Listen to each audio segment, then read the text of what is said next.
How to change your profile picture in Windows 11. First, right-click on the Start menu. Select Settings.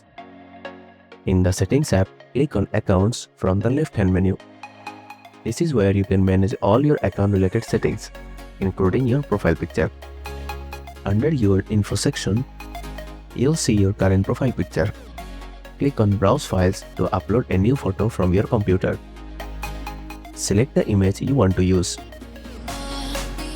and it will automatically update your profile picture.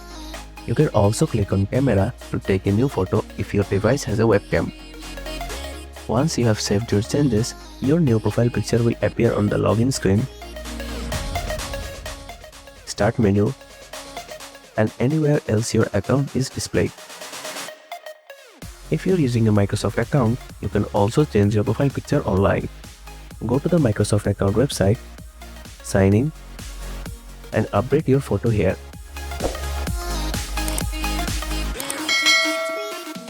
After selecting a photo, you will have the option to crop and adjust it. Then click Done to save your changes. The change will sync across all your devices, including Windows 11. And that's how you can change your profile picture in Windows 11. Thanks for watching.